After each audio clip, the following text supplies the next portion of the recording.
nalaglay ko sang lubat ako ba.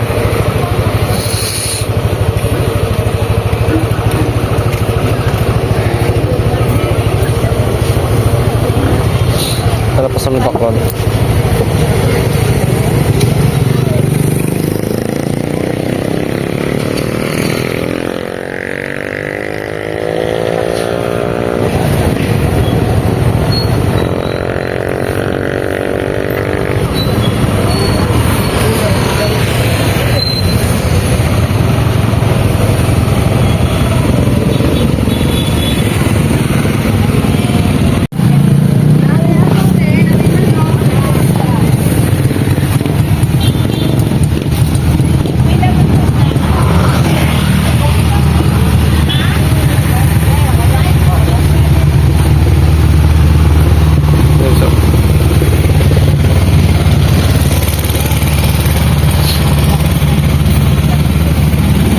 Piyak ang ano, ang isda ba?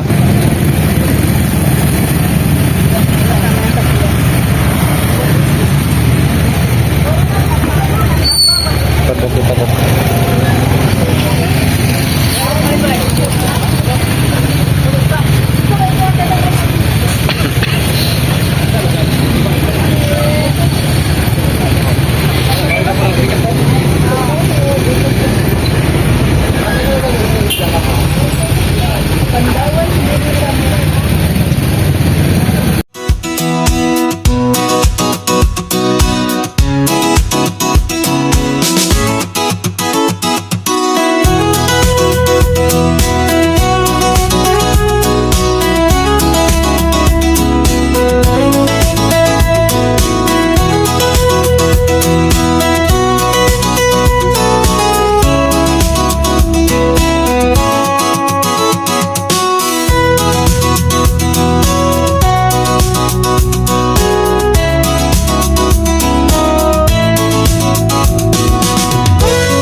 So nandito tayo ngayon sa Red Doors sa ano ba to?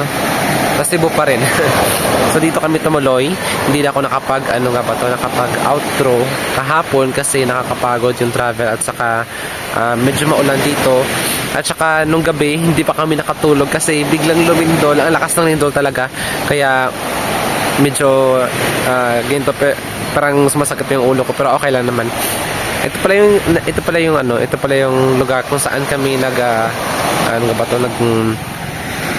nagtulog or tumuloy sa gabi at saka maganda naman dito.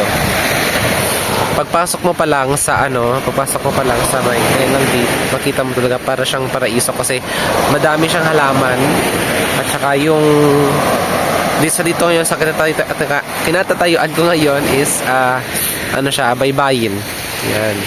Yeah, perfect to kapag pumunta ka dito sa Cebu. Kung gusto niyo mag-enjoy at saka mag-relax, pwede dito na malapit sa Baybay. Sorry guys, hindi pa ako ano nga pa to?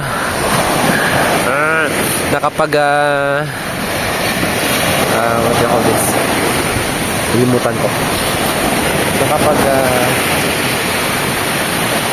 Wash ng face kasi baka kasi ano ba to? Baka kasi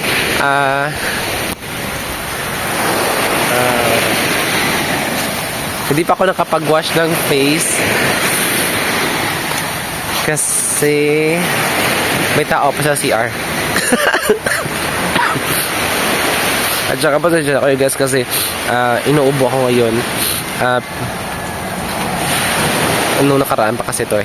So, yan lang muna guys. Stay tuned at saka lilibot pa kami sa buong Cebu.